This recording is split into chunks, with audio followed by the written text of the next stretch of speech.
እና ምሩዬ ቤት ማደስ ባክሽ ትንሽ ያለፋል። እና እዚህ ዳግም ፍቅር እንዴት ነው? ዳግም ፍቅርና ጉንፋን ሲያገረሽ አይጣል የሚባለው እሱን ደርሶብኝ እያየሁት ነው። እንዴት እንዴ በቃ እኔ አሁን ስራ ሲሄዱ ላይ ናፍቀኝ ጀምሯል። እና ካለ ዛራ እንዴት ነው?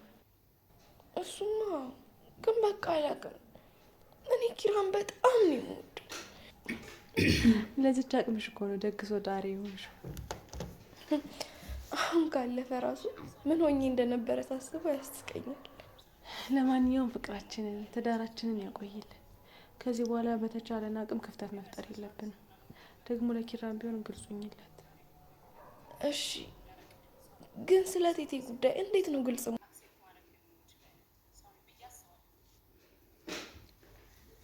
ሰላም ሰላም፣ እንዴት ናችሁ? ደህና ናችሁ ወይ? ውዴ ሰብለይቱ ቤተሰቦች እንዴት ከረማችሁ? የታገሰ አፈሰ ነው የሚባለው። የታገሰ አፈሰ ማለት እንግዲህ ጽናትን ነው። ጽናት እንግዲህ እንደ ስሟ ጽናት የሆነች ልጅ በርትታ ጎብዛ ታግሳ በመጠበቋ እንግዲህ ኪራን አግብተዋለች። በፍቅሯ ጠብር ግፍ አድርጋ ማለት ነው። እና የኔ ውድ ቤተሰቦች እንዴት ናችሁልኝ? ለቤት አዲስ የሆናችሁ ካላችሁ ሰብስክራይብ በማድረግ ቤተሰብ ሁኑ። ነባሮች ደግሞ ይህን ቪዲዮ ስጀምሮ በላይክ ሼር አድርጉልኝ። ሀሳብ አስተያየታችሁን ደግሞ ኮሜንት ላይ አስቀምጡ ማለት ነው። እንግዲህ እንደምናውቀው በባለፉት ጊዜያቶች ጽናት በጣም ብዙ ፈተናዎች እየገጠሟት ነበረ።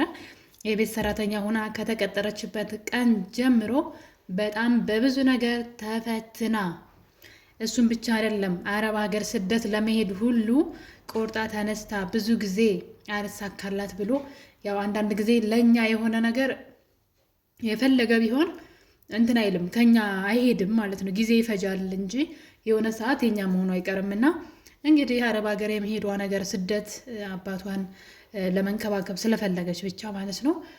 ያው ስደትን ምርጫ አድርጋ ተሰዳ ልትሄድ ሁሉ እያሰበች እነ ኪራ ቤት እንግዲህ ለቤት ሰራተኝነት ከተቀጠረችበት ቀን ጀምሮ ዙሪያዋን በፈተና ነበረ ያሳለፈችው ማለት ነው።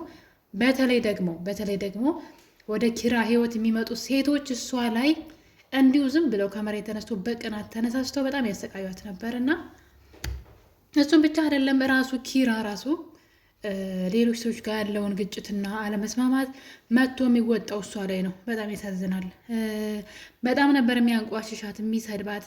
አንዳንዴ ፍቅርም እንደዚህ ያደርጋል እንደ እስክትሉ ድረስ ማለት ይወዳታል፣ ስሜት አለው የመውደድ ግን ደግሞ በጣም ነበረ ኢቭን ሰራተኝነቷን ከፍ ዝቅ እያደረገ ነውር እንደሆነ ሰራተኝነቷ እራሱ ማለት ነው። እና እንግዲህ በጣም ተፈትናለች። በጣም ብዙ ነገር ልጇን ሳይቀር አታለች ማለት ነው።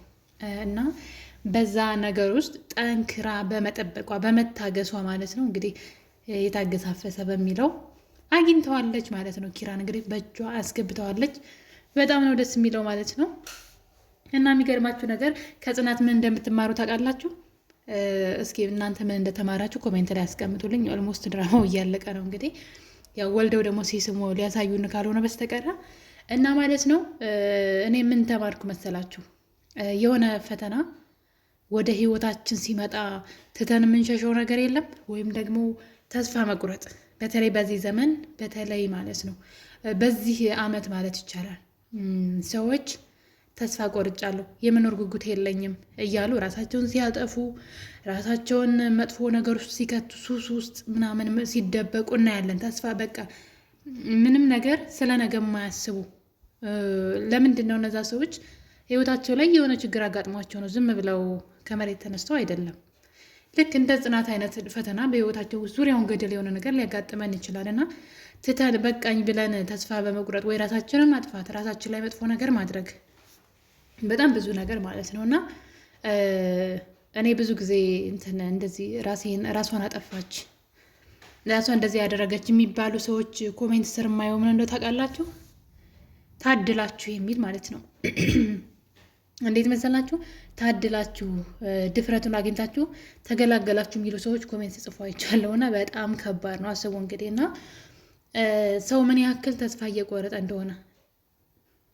ሁሉም ሰው የራሱ የሆነ ችግር አለበት። በነገር የሳቀ ሁሉ ደስተኛ ሆኖ አይደለም እና ሁሉም ሰው እያንዳንዱ ሰው ስናየው በጣም አምሮበት የሆነ ሀብታም የሚመስለን ሀብታም ሆኖ ሊሆን ይችላል፣ ገንዘብ ኑሮት ማለት ነው፣ መኪና ምናምን ሁሉ ነገር ኑሮት፣ ግን ደስታ የሌለው ሰው አለ። እና ሰው ድሃ ስለሆነ ሀብታም ስለሆነ አይደለም ደስታ የውስጥ ሰላም የሚገኘው በገንዘብም አይደለም የሚገዛው። እና አንዳንድ ጊዜ ተስፋ የምትቆርጡ ሰዎች ራሳችሁን ለማጥፋት በቃ ደከመኝ አልቻልኩም የምትሉ ሰዎች ማለት ነው። እና እኔ ከጽናት ይህንን የተማርኩት ምንድን ነው፣ በጣም ብዙ በጣም መጥፎ ነገሮች ይቅርታ፣ በጣም ብዙ መጥፎ ነገሮች ወደ ህይወቷ መጥተዋል። ልጇን ያክል ተደፈረች። መጀመሪያ የተደፈረችው ምንድን ነው፣ ህይወትን ለማሸነፍ ሰው ቤት በመቀጠሯ ነው ማለት ነው። አያችሁ አይደለ? ተደፈረች። ኦኬ።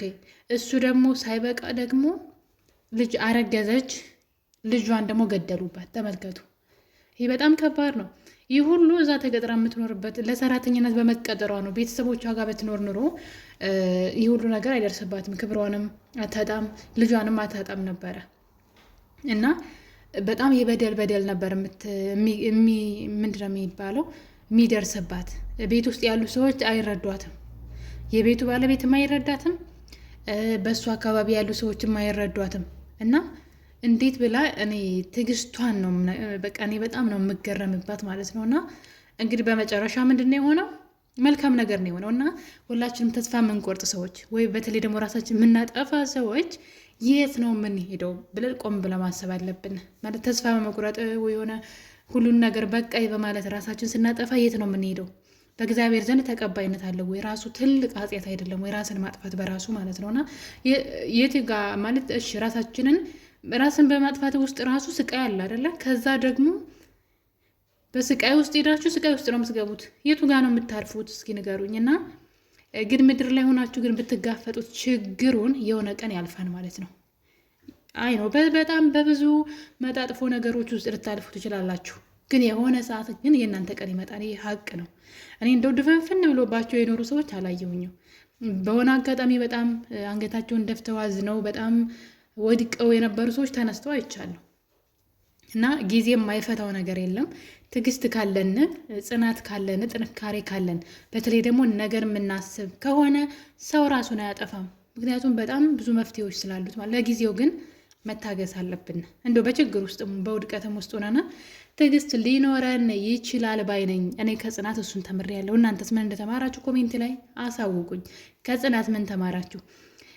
ምን የሚባል አባባል አለ መሰላችሁ? ቅቤም ተገፍታ ነው አናት ላይ የወጣችሁ ይባላል።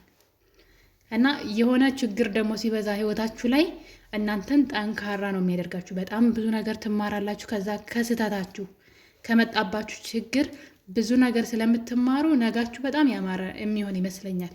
ለቀጣይ ትምህርት ነው የሚሆናችሁ።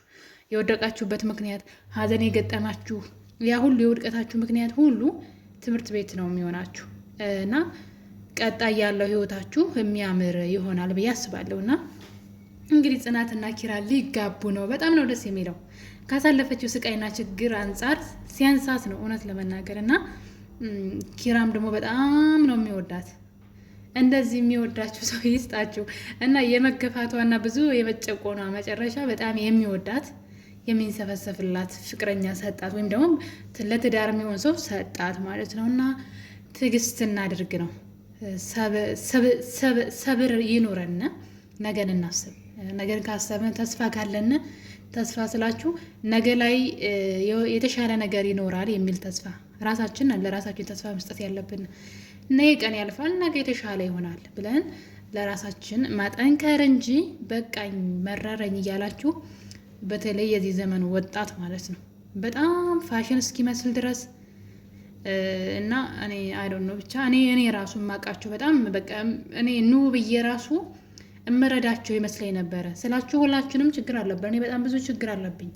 በጣም ብዙ ልነግራችሁ ማልችለው ግን በቃ እኔ በመጨነቅ ራሴን በማሳበድ ምንም ነገር እንደማላደርግ ሳቅ ጸልያለሁ፣ ተዋለሁ። በቃ ለእግዚአብሔር አለቀ እና ሰላማዊ ነኝ። ይቅርታ አድርጉልኝና አሁን ላይ በጣም ችግር ሳይኖርብኝ ቀርቶ ሳይሆን ትቼው ነው በቃ ነገር የላቀ ነው በሚል ማለት ነው። እና እነዛ ልጆች ኑ ብዬ ላማክራችሁ አምጥቻቸው ግን እኔ እንደኔ ነው የማስበው። ልክ እንደኔ በቃ እነሱም በእንትን የሚጽናኑ ይመስለኝ ነበር እና ግን አይደለም። እና ከውስጥ ፍላጎቱ ከሌለን ሰው ስላጽናናን ሰው ብዙ ምክር ስለሰጠን ከዛ ነገርም ደግሞ አንቆጠብም። እንደዛ ነው ያየሁትና እራሳችሁን አታጥፉ፣ ከጽናት ተማሩ። ነገ ሌላ ቀን ነው፣ ያማረ ነው እና የሰው ልጅ ደግሞ ጅማሬው ሳይሆን ፍጻሜው ሲያምር ነው አደለ ደስ የሚለው።